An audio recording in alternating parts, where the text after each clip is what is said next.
Hey everybody, welcome back to the Southfield Model Railroad Workshop. I got a interesting project I'm involved with over here right now, so I figured that this would be a good time to kind of make a quick video about this, because I have a feeling there's going to be some people that would probably be interested in this. So what we're working on here is model railroad related, although not directly related to Southfield. What we have is this shell. This might seem like an ordinary shell that might be a -8 wide cab or a -9. That's obviously painted in a lightning stripe paint scheme, and it would seem really nothing out of the ordinary. Well, what we're looking at here is literally the original version, the first locomotive, HO scale or otherwise, even prototype, to be painted in this paint scheme. This shell was where the lightning stripe paint scheme was actually designed. This very shell was the first one that was painted in this paint scheme by Mike Iden back in 1993. And this is the actual shell from 1993 that he experimented with and said, hey, this is the paint scheme that I want to use on the -9s that I'm currently ordering. So what's happening right now is that I am building a display case for the archives over at the CNW Historical Society. He donated this shell to us 2 years ago at the grand opening of the archives facility during the convention. So we've decided we're going to put together a display case for it so it can be on display at the archives, because, you know, this might not be something important for everybody. You know, different eras of model railroaders and different eras of CNW modelers might like the lightning paint scheme. Some might not really care for it. But the bottom line is that this locomotive shell was the first time that the lightning stripe paint scheme was ever painted on a CNW locomotive. This isn't a model built from a prototype. You know, this isn't Scale Trains looking at, 8601 and saying, hey, we're going to go ahead and model that locomotive. This is the first time this was ever painted on a locomotive. And then this shell was presented to the higher-ups at the CNW back in 93, saying, hey, we should paint our locomotives like this. And they said, fantastic, looks good, go ahead, paint all the new locomotives we're ordering based on this shell. So, like I said, we're building a display case for it.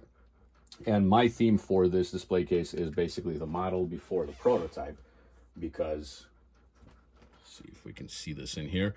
Feel free to pause that if you want to take an actual closer read at that. But that's kind of the history of exactly how that went.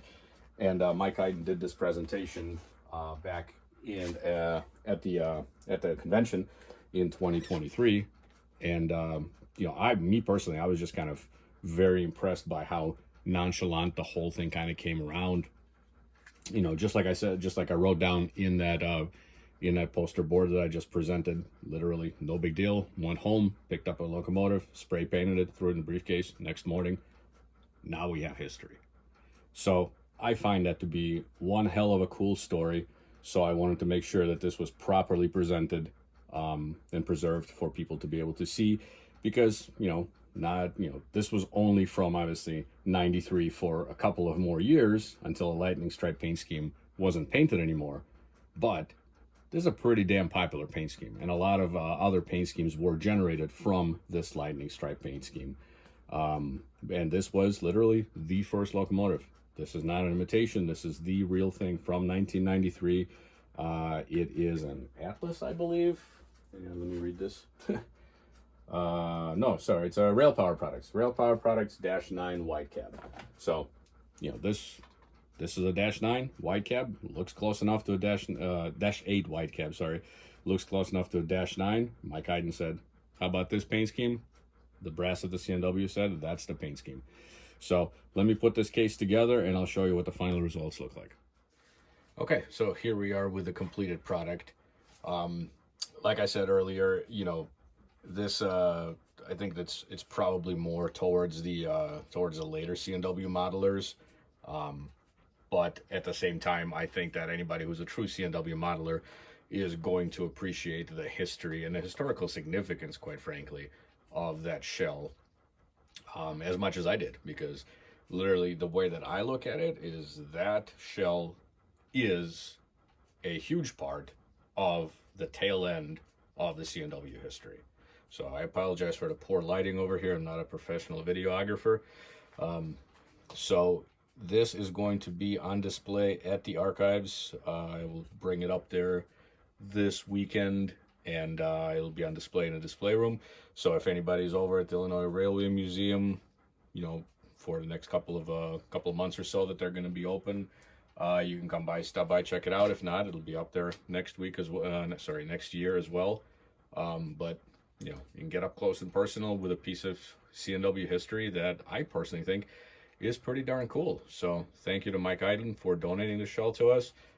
He did a really nice presentation at the 2023 CNWHS convention where he talked about, one of the things he talked about was when the -9 orders were starting, where they were placing the orders, GE had their own paint scheme idea for the -9s, kind of going along the lines with the prior CNW paint schemes where the whole top was green and the bottom was yellow. Mike didn't like that very much, so he decided to kind of go out on his own and try to come up with something different. And as I said before, this is what he's come up with. And, you know, I personally think it's pretty damn cool. So it's going to be on display over at the CNW Historical Society Archives at the Illinois Railway Museum in Union, Illinois, along with a bunch of other stuff that Mike's donated from his personal collection, and also all the other stuff that has been donated by various other people. So thanks for watching. Hope you enjoyed it, and it'll be on display soon. Take care.